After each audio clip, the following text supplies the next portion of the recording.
Number. Part 1. The massive doors opened with a sound like thunder. Commander Dae-ho walked forward, his boots clicking against the crystal floor. Two tall alien guards walked beside him. They wore black armor that shined under the strange lights above. Dae-ho kept his back straight and his eyes forward. He had traveled for 3 months to reach this place. He would not show fear now. Behind him, 2 other humans followed.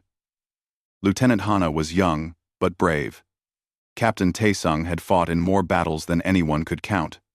They were the only 3 humans allowed inside. The aliens had said no to everyone else from Earth. The room they entered was huge. Thousands of different aliens sat in rows that went up and up like a stadium. Some aliens had fur, some had scales, some looked like floating clouds, some had too many arms, some had no arms at all. Dae-ho had never seen so many different species in one place. At the center of the room, 5 beings sat on floating platforms. These were the High Arbiters. They were the judges of this court.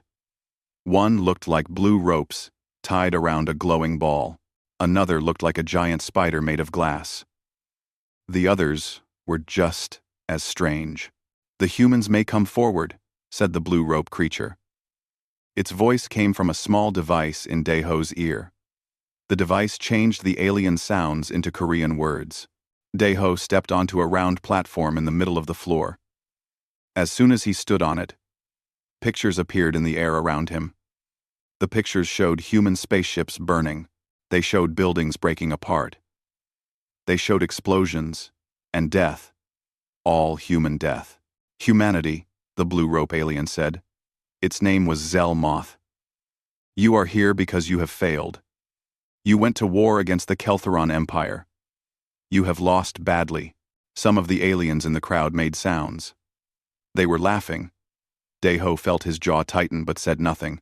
A different judge spoke. "This one was the glass spider. You have been fighting for 3 years. In that time, you lost more than half of your ships. You won 0 important battles. Your tactics are simple and stupid. Your weapons are old and weak. You are an embarrassment to the Galactic Alliance." More pictures appeared. They showed maps of space. Red dots showed human ships. Purple dots showed enemy ships. In every picture, the red dots disappeared. The purple dots kept growing. "We did not ask to fight alone," Dae-ho said. His voice was quiet but clear. "Speak louder, human." Zelmoth's voice was angry now. "Your species has wasted our resources. You have wasted our ships. You have made us look weak. The Keltherons think we are easy to beat because of you." Taesung stepped forward. "We were told other alliance members would help us. They never came." "Help you?" The glass spider's voice was full of hate. "Why would we help a species that cannot even fly ships correctly?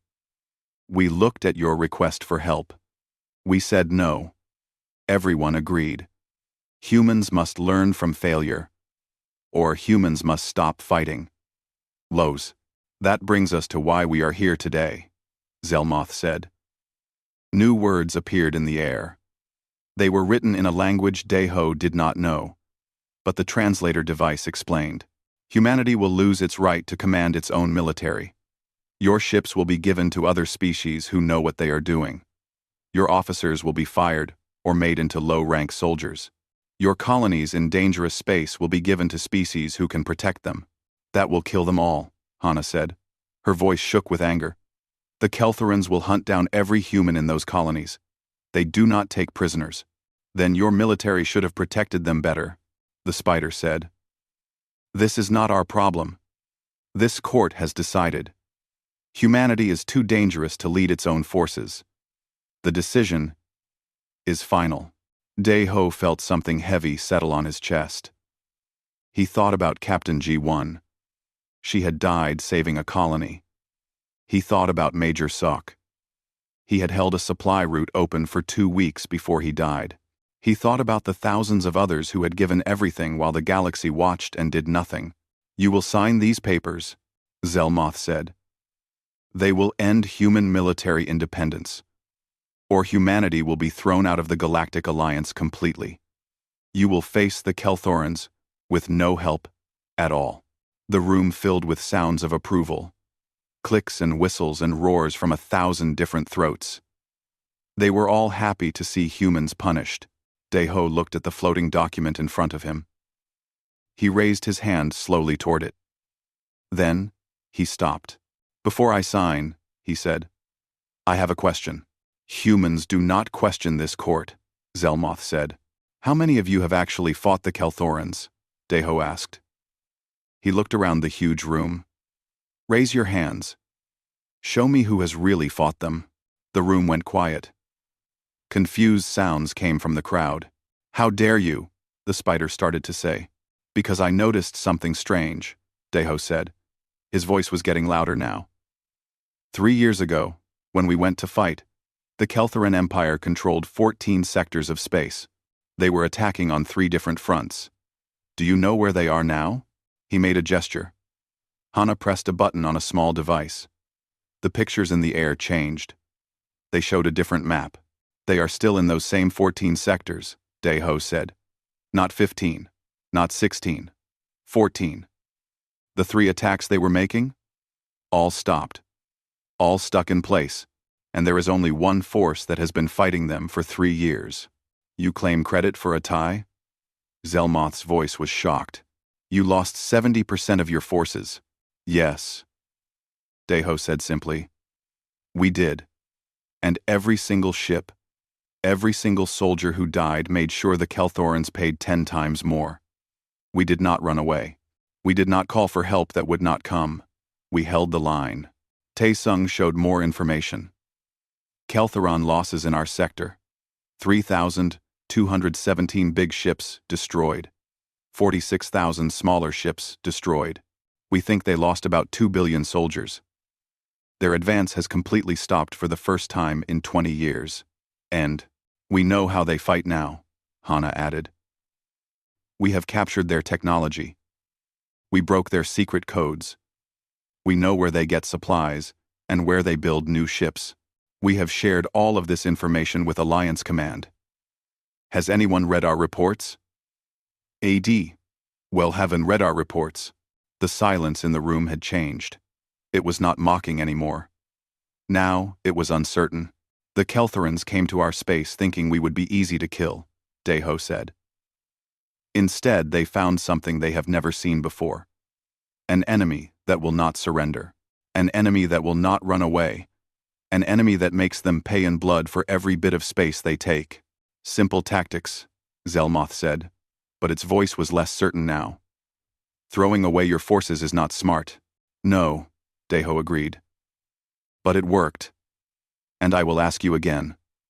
How many of you have fought the Kelthorans? Because humanity has fought them every single day for 3 years. We have learned what scares them. We have found their weak points. We have earned the right to be here. He looked around the chamber. He tried to meet as many alien eyes as possible. So go ahead, he said quietly. Take away our command. Destroy our fleets. Punish us for not winning fast enough. But you need to understand one thing before you do. The chamber waited. Even the judges seemed frozen. Deho took a breath. His next words would change everything. You need to understand that we are not trapped out here with the Kelthorans, he said. His voice was hard as iron. The Kelthorans are trapped out here with us. Number. Part 2. The silence in the tribunal chamber was complete. Deho stood on the platform, watching the alien faces around him. Some looked confused. Some looked angry. Some looked like they were thinking hard about what he had just said. Deho pointed to the tactical display still floating in the air. The Kelthorans came to our sector because your alliance said we were acceptable losses. You called us expendable. A buffer zone. You gave us old star maps. You gave us almost no help. You gave us equipment you did not want anymore. You thought we would fall. In a few weeks. This tribunal will not be lectured, Zelmoth started to say. But here is what you did not understand about humanity, Deho said. speaking over the judge. "We have been fighting each other for our entire history. We have made 1,000 different ways to kill each other. We have fought on every kind of land, in every condition, with every weapon we could imagine. We have almost gone extinct dozens of times on our own world, and we kept going. Now you have given us a common enemy, and you ask why we are not dying fast enough." He changed the display. Fleet Commander Misun took 40 ships against 300 Keltheron ships. She lost all 40.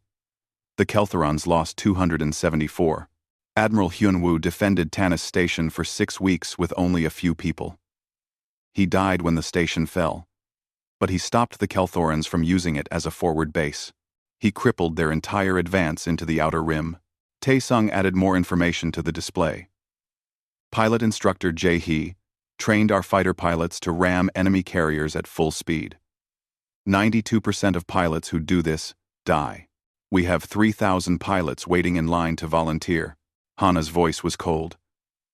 "We are not incompetent. We are desperate. There is a difference." A new voice spoke up. It came from one of the judges, who had been quiet until now. This one looked like metal balls arranged in a pattern. "The human makes some good points. The Keltheron advance has stopped.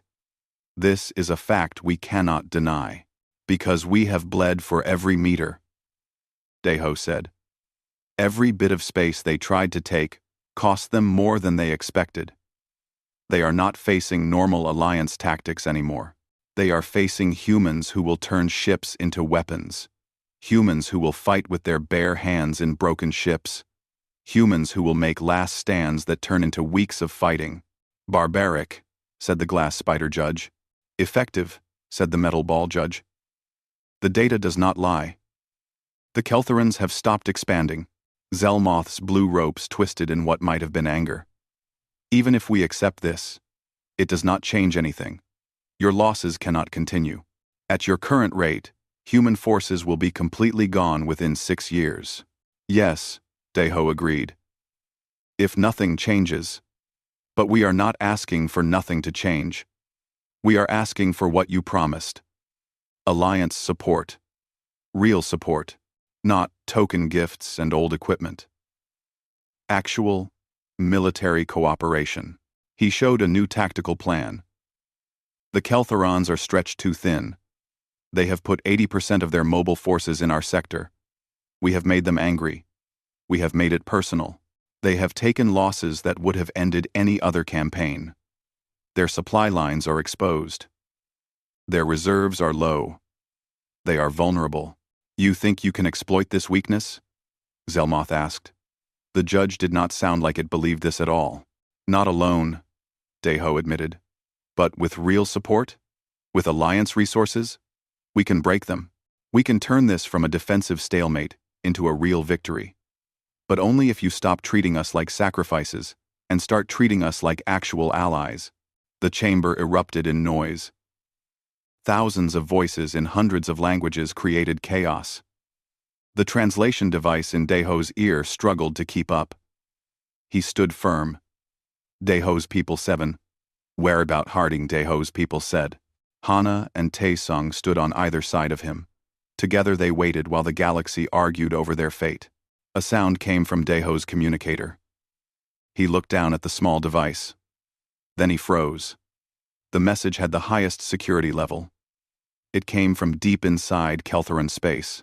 It said, "Humanity designated priority threat, level maximum. All available forces redirecting to Sector 792. Recommend immediate evacuation of human forces. This is no longer a containment operation. Alliance Intelligence Directorate." Daeho looked up at the judges. "When were you going to tell us?" "Tell you what?" Zelmoth asked. Daeho sent the message to the main displays for everyone to see. "That the Keltherons have declared us their main target. That they are abandoning other fronts to focus everything on destroying humanity. That you knew about this and were planning to let us die while you took away our command structure." The chamber went quiet again. "This changes nothing," Zelmoth said. But there was something different in its voice now. "Maybe fear. It changes everything." said the metal ball judge. If the Kelthorans are committing this much, they see humanity as a real threat. They are not known for overreacting. They are afraid, Hana said. Tae-sung pulled up casualty reports. Their tactical doctrine has changed. They are no longer trying to capture territory. They are trying to kill us completely. Every fight in the last 2 weeks has been to the death. No retreats, no tactical withdrawals. They want us extinct. And if they succeed, Daeho said, looking at each judge, they will have eliminated the only force that has successfully resisted them in 2 decades. They will have proven they can defeat determined opposition. And they will turn their full attention to the rest of you, with new confidence and more resources. The implications spread through the assembly. Species that had been laughing at humanity minutes ago now whispered nervously. You have a proposal, the metal ball judge stated. It was not a question. Yes, Daeho said. He pulled up a battle plan. He, Hana, and Tae-sung had worked on it during the long trip to the Tribunal. We call it Operation Last Stand, because that is what it is. Humanity's last chance. Maybe the Alliance's last chance, too. The plan appeared in holographic detail. It was bold. It was brutal. It demanded everything humanity had left. You would need major alliance support, Zelmoth observed. Yes, the casualties would be massive. On both sides. Yes, and if you fail, humanity will be destroyed. The Kelthorans will control your entire sector. Yes, Daeho said. But if we succeed, we break their back. We prove they can be beaten. We turn the tide of a war that has been choking this galaxy for 20 years. And we show that maybe those primitive humans know something about war that the rest of you have forgotten. He looked around the chamber one last time. We are going to fight, whether you support us or not. We are going to hold that line until there is nothing left of us. Because that is what humans do when our backs are against the wall. The only question is whether you will help us win or watch us die, and hope the Kelthorans are satisfied with just killing one species. The silence was absolute. Then, slowly, one of the judges leaned forward. This was one Daeho had not heard speak before. It looked like a group of stars held together. When it spoke, its voice sounded like wind in space. The human speaks one sentence that changes everything, it said. You are trapped here with us. It paused. Perhaps we have forgotten what desperation creates. Perhaps we have grown too comfortable. Perhaps it is time we learned from those we thought were inferior. You cannot be serious, Zelmoth protested. I am completely serious. The Star Judge replied. I vote to grant the humans full military support. I vote to make Sector 7, 9, 2 a primary strategic theater. And I vote to place Commander Daeho in joint command of the operation. Seconded, said the metal ball judge. This is insane, the spider judge shouted. Perhaps, the star judge agreed. But it is also our only real chance. Let us see what these desperate, primitive humans can accomplish when they are not fighting alone. The vote was called. The tribunal chamber that had gathered to witness humanity's humiliation now decided its fate. 3 judges voted for. 2 voted against. Humanity had its chance. Daeho closed his eyes for a moment. He thought of all those who had died to bring them to this point. Then, he opened his eyes and began giving orders. There was a war to win. Part 3. The war room was filled with activity. The room was aboard the Alliance flagship called Infinite Resolve. Holographic star charts filled the space. Purple markers showed Kelthoran positions. Blue markers showed Alliance forces scattered across the map. Daeho stood at the central command platform. Around him were representatives from 24 different alien species. Most of them had been laughing at humanity just 3 days ago. They are not going to trust us, Hana whispered in Korean. She stood close enough that only Daeho could hear. They do not have to trust us, he replied in the same language. They just have to follow orders. Fleet Admiral Vortex walked up to the platform. It was a Krillian, with hard shell-like armor and too many joints in its limbs. Its translator changed its clicking sounds into Korean. "Commander Daeho, my ships are ready. But I must say, I have concerns about this unusual strategy." "Concerns noted," Daeho said. "Your battle group will take position here." He pointed to a section of space near the Helios cluster. "You will be the anvil. AC. And humanity will be the hammer, I assume?" Vortex's tone showed doubt. "No," Taesung said, joining them at the display. "Humanity is the bait." That got everyone's attention. The various alien commanders stopped talking and turned toward the central platform. Daeho expanded the tactical display. "The Keltherans are gathering their forces for a big attack. Intelligence says they are concentrating near the Karos Nebula. Here." A massive purple cluster appeared on the map. "They have pulled ships from 6 different fronts. This is not a raid. This is an extinction fleet. 3,000 capital ships. Support vessels in the tens of thousands. Enough ground forces to kill every human colony in the sector. And your plan is to let them come?" asked Ambassador Velshara. It was a Lydorian whose crystal body bent light in strange ways. "This is suicide." It is an opportunity," Daeho corrected. "They are bringing everything. If we scatter, they will hunt us down one by one. If we run, they will chase us all the way to Earth. But if we make a stand, a real prepared stand with actual support, we can destroy their ability to wage war." He pulled up a secondary display showing detailed fleet information. "We are going to give them what they want. A chance to destroy humanity in one big battle. We will position the remaining human fleet here, at Anchor Point Station." "That station cannot be defended," Vortex objected. "It is a civilian research facility, not a military base." "Exactly," Hana said. "It is also the most direct route to 3 of our largest colony worlds. From a Keltheron perspective, if they take Anchor Point, they can strike at millions of human civilians. They will not be able to resist." Daeho continued. "We will make it look like we are making a desperate last stand to protect civilian lives. We will broadcast evacuation orders, send out distress calls. The whole performance. The Keltherans will see it as a chance to break our spirit and eliminate our military in one stroke." "And the trap?" the Star Judge asked. Its form hovered at the edge of the command center. "Alliance fleet positions here, here, and here." Daeho marked 3 positions around the Anchor Point system, hidden in asteroid fields, masked by radiation from the local star, waiting in the nebula on the system's edge.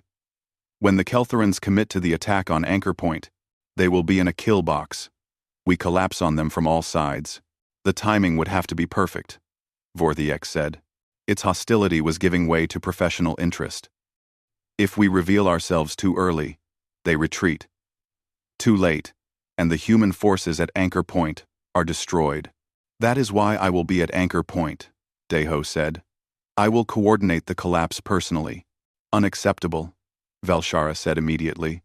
"If you die, this entire command structure falls apart.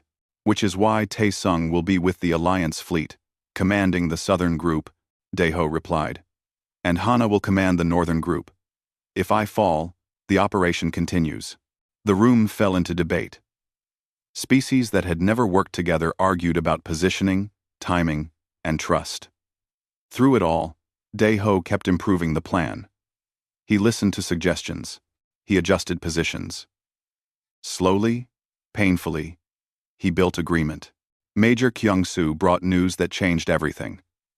The young intelligence officer rushed into the war room. His face was pale. "Commander, we intercepted Keltheran communications. The extinction fleet is moving ahead of schedule. They will reach Anchor Point in 4 days. Not 7. The room erupted in panic. "We cannot reposition in 4 days," Vortex shouted. My ships need at least 6 days to reach the northern position, another commander protested. Dae-ho stared at the updated timeline. 4 days. They had been planning for 7.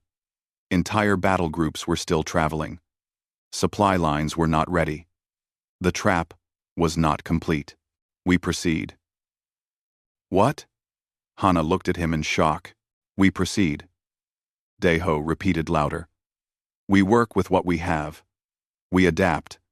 Because if we do not fight now, we do not fight at all. They moved up their schedule because they know we are preparing something.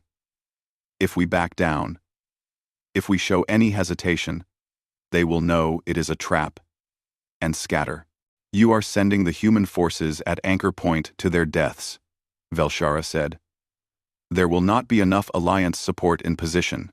I am sending them to the same death they were already facing, Dae-ho said harshly.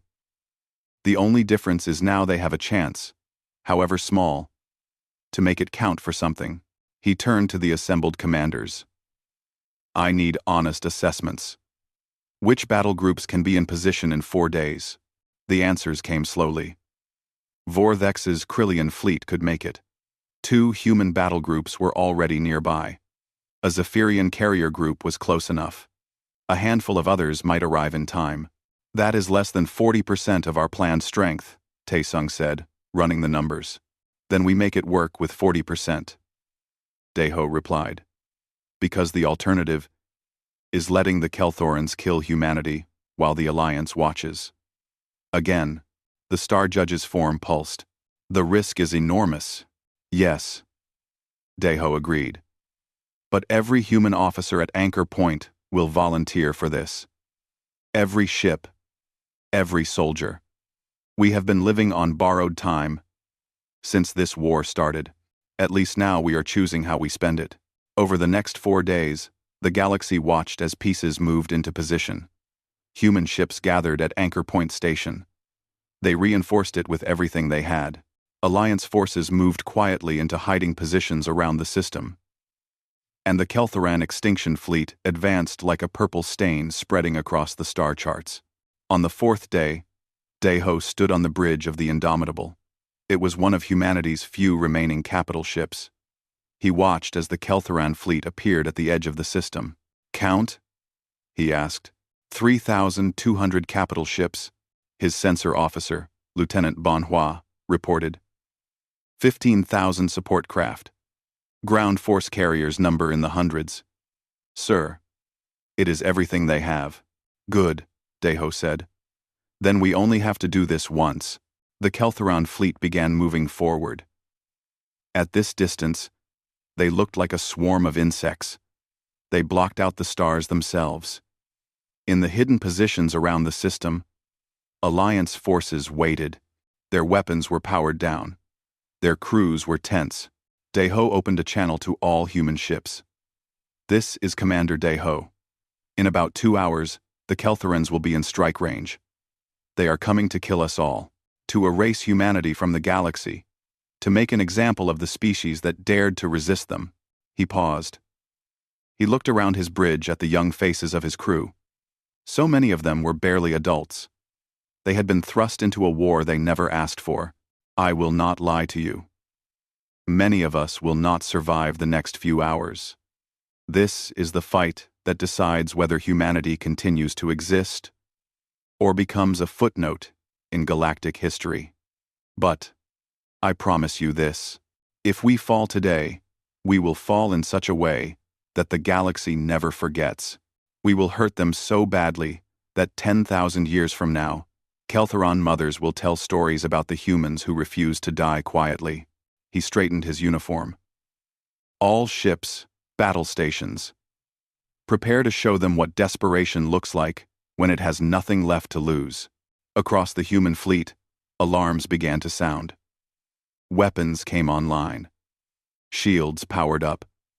And in the silence of space, humanity prepared to face extinction. With fire in its eyes, the Kelthorans were coming. Let them come. Number. Part 4. The first Kelthoran attack hit Anchor Point Station like purple lightning. Dae-ho gripped the railing of the Indomitable's bridge as the ship shook under weapons fire. Around him, displays showed the battle going badly. Human defensive positions were breaking. Shields were failing. Ships were being torn apart by the overwhelming firepower. Hull breach on Deck 7, Bonhua reported. Casualty reports coming in from the Defiant and Soul's Pride. They are losing atmosphere. Tell them to seal what they can and keep firing, Deho ordered. His eyes followed the Keltheron formation. They were moving in a crescent pattern. They were trying to surround Anchor Point. Have the Resolute Battle Group fall back to position Gamma 3. Make it look like we are breaking. Because they were breaking. Just not as fast as they were pretending to. On the station itself, Colonel Young-Mi coordinated the defense from a command center filling with smoke. Commander. Station shields at 20%. We have Keltheron boarding pods on sections 9 through 14. Ground forces are responding, but we are outnumbered 5-1. Hold them as long as you can, Colonel, Deho replied. He knew he was asking for the impossible. The Keltheron fleet pressed forward with machine precision. Their capital ships were massive. They were bigger than even the largest human vessels. They fired again and again. Purple energy beams cut through human ships like they were paper. Missiles flew across space in swarms of thousands. Fighter craft fought in deadly dances that left wreckage spinning everywhere. Sir. The Kelthorans are bringing in their reserve forces, Tae Sung reported from his position, with the Alliance fleet hidden in the southern asteroid field. They are bringing everything forward. How long until they are fully committed to the Anchor Point fight? Deho asked. 12 minutes. Maybe less. Deho checked the time display. 12 minutes. They needed to hold for 12 more minutes. Then, maybe the trap would work. If the Alliance forces did not decide, humanity was not worth the risk. If their courage held. If 1,000 other things went right, the Indomitable shook again as a Keltheron destroyer scored a direct hit on the right side. Sir, at this range we will be caught in the blast, his weapons officer, Lieutenant Jinnah, protested. I said, return fire. The human railgun fired once. A projectile accelerated to nearly light speed. It punched through the Keltheron destroyer's shields and hull. It detonated the reactor. The explosion bloomed like a small sun. It engulfed the enemy ship and scorched the Indomitable's remaining shields. Shields down to 6%. Bonhua called out, but the Keltheron destroyer was gone. 2 more human ships gained precious seconds to move. On Anchor Point Station, Young-Mi's forces fought a brutal close battle against Keltheron boarding parties. The aliens were larger, stronger, and better armored. But humans had something else. Rage. Every meter of corridor cost the Kelthorans blood. Every room was defended to the last. When ammunition ran out, the defenders used Keltheron weapons. When those ran out, they used anything they could find. Sergeant Jun-Ki held the command center with a makeshift barrier and 13 soldiers. They had been fighting for 20 minutes that felt like 20 hours. Keltheron warriors fell to coordinated fire, but there were always more. When the enemy finally broke through, Jun-Ki triggered the explosives they had planted. The blast killed 40 Keltheron soldiers and sealed the approach. Young-Mi listened to the report and marked another section of the station as lost. They were running out of station to lose. All ships, this is Deho. The commander broadcast across the human fleet. Contract. To close defensive formation. Make them think we are grouping up for a final stand. The human vessels began pulling back toward Anchor Point. Their formation tightened. To the Kelthorans, it would look like desperation. The classic mistake of a defeated enemy trying to gather their remaining strength, which was exactly what Deho wanted them to think. The Keltheron fleet surged forward to press their advantage. Their commanders could smell victory. Like predators everywhere, they could not resist going for the throat. 10 minutes, Tae-sung reported. Keltheron formation is entering the kill box. They are fully committed. Alliance fleet is ready on your mark. Deho watched the tactical display. The Kelthoran extinction fleet had thrown itself completely into the battle for Anchor Point. 3,000 capital ships, 15,000 support vessels, all focused on crushing the remaining human forces. Their formation was extended. Their ships were locked in combat. Their attention was forward. They never looked back. "Mark," Daeho said quietly. The trap sprang. From the southern asteroid field, Taesung's Alliance battle group dropped their hiding technology and opened fire. Krillian warships struck the Kelthoran rear with devastating precision. Vorthex had been doubtful before, but now his fleet fought like machines. They targeted engines and weapon systems. They crippled rather than destroyed. They created maximum chaos. From the northern position, Hana's group struck like a spear. Zephyrian carriers launched fighter swarms that fell on the Kelthoran fleet like a storm.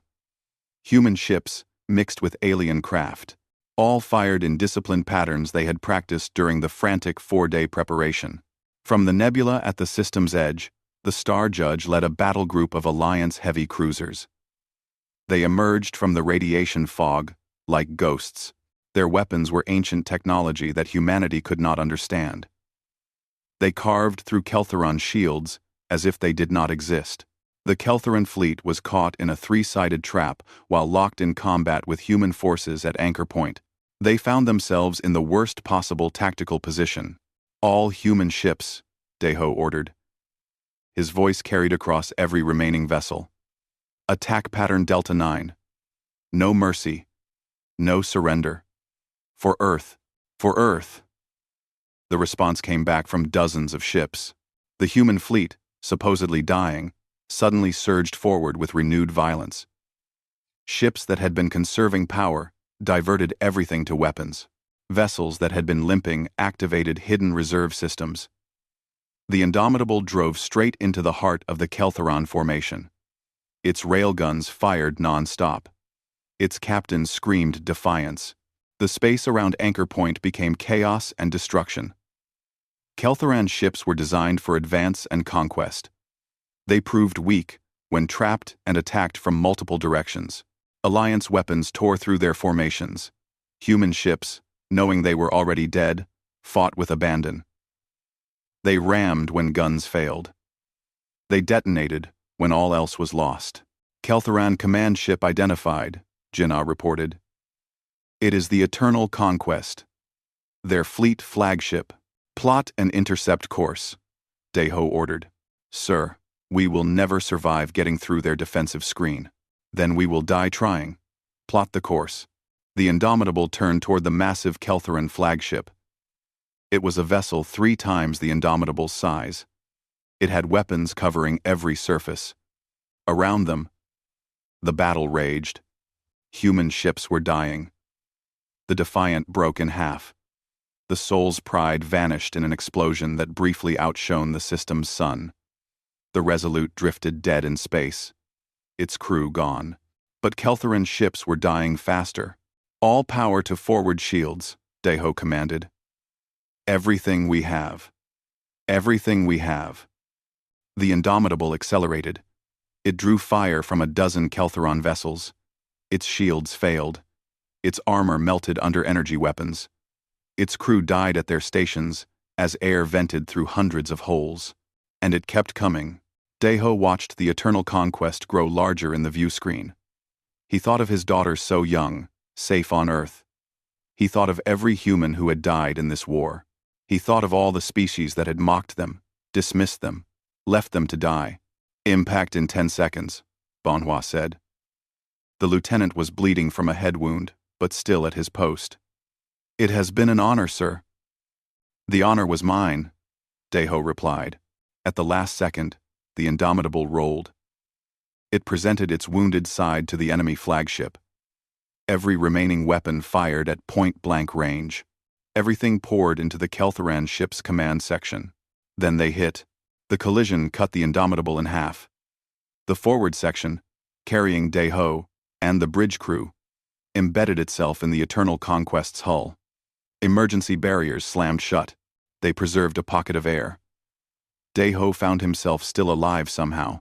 He was surrounded by sparking controls, and the bodies of his crew. Well, he said to no one in particular. Through the torn hulls of both ships, he could see the battle still going on outside. The Keltheran fleet was collapsing under the coordinated assault. Their formations had broken. Their command structure was in chaos with the flagship crippled. Alliance forces were systematically destroying them. Daeho activated his emergency beacon. This is Commander Daeho to all Alliance forces. Keltheran flagship is neutralized. Press the attack. Do not let any escape. Daeho. Daeho. Daeho. Daeho. Taeho. Do not let any escape. Then he heard sounds of movement in the wreckage. Heavy footsteps in the Keltheran sections of the merged ship. They were coming for him. He picked up a piece of debris. He tested its weight. He smiled grimly. If he was going to die here, embedded in an enemy flagship, in the middle of the largest space battle humanity had ever fought, he was going to make it memorable. The first Keltheran warrior came through the breach. Daeho swung his makeshift weapon. The Battle of Anchor Point was not over yet. Part 5. 3 hours after the collision, Captain Hana's rescue team cut through the twisted metal of the Indomitable and the Eternal Conquest. They found Commander Daeho sitting in a sealed section of the Keltheran flagship. He was surrounded by the bodies of 7 enemy warriors. He was covered in purple blood. His arm was broken, but he was alive. "Sir," Hana said, her voice was tight with emotion. "The battle is over. We won." Daeho looked up at her. He was exhausted beyond measure. "Casualties? Heavy. We lost 63% of the human fleet at Anchor Point. The station is badly damaged, but can be fixed. Alliance losses were significant, but manageable." She paused. "Keltheran losses were catastrophic. We destroyed or captured 92% of their extinction fleet. The rest fled into hyperspace. Alliance pursuit teams are hunting them down." Daeho closed his eyes. 63%. Added to all the losses before, that meant humanity's military was a shadow of what it had been. But they had won. Against impossible odds, they had actually won. "Help me up," he said. They brought him to the Resolute, one of the few human capital ships that had survived. The original bridge had been destroyed, so they had set up in a backup control room. As Daeho entered, the crew rose and saluted. "At ease," he said. "Someone tell me what happened after I rammed their flagship." Tae-sung pulled up the tactical recordings. "Your attack broke their command structure. With the Eternal Conquest out of action, the Keltheran fleet lost coordination. They tried to reform, but Vorthex's group had already cut off their escape routes. Hana's fighters disabled their remaining capital ship's engines, the Star Judge's heavy cruisers." He paused. "Well, let us just say we now understand why the Keltherans have been losing this war for 20 years. When they face actual opposition, the Alliance fought," Daeho said. It was not a question, but there was wonder in his voice. "They fought," Hana confirmed. "Once the battle started, once they saw that we were actually going to stand and fight, they did not back down. Vorthex personally led a boarding action against a Keltheran carrier. Species that had never worked together coordinated their attacks. It was what the Galactic Alliance was supposed to be. Over the next days, repair crews worked to salvage what they could. Medical teams treated the wounded. The full scope of the victory became clear. The Battle of Anchor Point had destroyed the Keltherans' capacity to wage offensive war. Their military leadership was dead or captured. Their ships were debris. Their empire's aggressive expansion, which had terrorized the galaxy for 2 decades, was finished. The Tribunal met again. This time it was aboard the damaged Anchor Point station. The symbolism was deliberate. The 5 high arbiters appeared in their designated spaces. They were surrounded by the scars of humanity's desperate stand. Zelmoth spoke first. Its blue ropes were subdued. "Commander Daeho, on behalf of the Galactic Alliance, we owe humanity an apology. We judged you incompetent when you were merely under-supported. We mocked your losses when we should have been sharing your burden. We nearly abandoned you to extinction when you were holding the line for all of us. Pretty words, Deho said. His arm was in a sling. But they do not bring back the thousands who died, because you left us to fight alone. No, the Star Judge agreed. They do not. But perhaps we can ensure their sacrifice was not in vain. The Alliance War Council has voted to implement several changes, effective immediately. The Metal Ball Judge projected a series of documents. First, humanity is granted full voting membership in the Alliance Council, with veto power over military deployments. Second, Earth and all human colonies are designated as protected core worlds, with the full military backing of the Alliance. Third, the Alliance will fund the reconstruction of the human fleet to triple its previous strength. Fourth, Zelmoth continued, and perhaps most importantly, we are establishing a new military doctrine. We are calling it the Human Protocol. It states that no Alliance member will ever again be left to fight alone against an enemy that threatens its existence. Support will be immediate, comprehensive, and overwhelming. Deho looked at his fellow human officers. Young Mi, limping from wounds taken in the station's defense. Tae Sung, exhausted from coordinating the Southern Battle Group. Hana, okay, who had led the fighter strike that crippled the Keltheron Reserve Fleet. Kyung Soo, whose intelligence work had made the entire operation possible. They had all lost so much. All paid in blood for the right to stand here. You realize, Deho said slowly, that humans are going to be insufferable about this. We are going to tell the story of how we held off an extinction fleet with old ships and sheer stubbornness. We are going to make sure every species in the galaxy knows that you left us to die and we won anyway. We are going to be absolutely obnoxious about it. We would expect nothing less, the Star Judge said. There might have been amusement in its solar voice. You have earned the right to be obnoxious. The Glass Spider Judge, who had been most vocal in condemning humanity, spoke for the first time. I was wrong about your species. I believed your losses meant incompetence. I did not understand that they meant determination. In my culture, we have a saying, the blade that bends survives the storm. I believed humans would break. Instead, you bent the storm itself. We are just stubborn, Hana said. We do not know when to quit. More than that, Vorthex said, entering the chamber. The Krillian Admiral had asked permission to attend. You know how to make others fight alongside you. My crew would have died for Commander Deho in that battle. Not because he ordered it, but because he inspired it. That is a gift, rare in any species. The meeting continued for hours. They worked out the details of humanity's new role in the Alliance. Through it all, Deho kept thinking about the cost. The names of the dead scrolled through his mind. Jiwan, Seok, Junki, and thousands more. They had paid for this victory with their lives. As the session ended and the judges left, Ambassador Velshera approached Deho. Commander, there is something you should know. We have been analyzing the Keltheron communications we intercepted during the battle. Translating their military dialect is difficult, but our linguists believe they have a new designation for humanity. Oh? Dio asked. It translates roughly to the unkillable. They do not understand how a species could sustain such losses and keep fighting.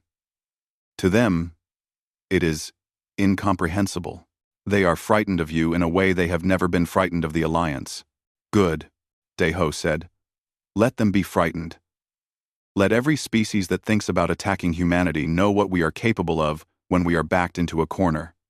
Maybe it will save lives in the long run. 2 months later, Deho stood in a memorial garden on Earth. It had been built to honor those lost in the war.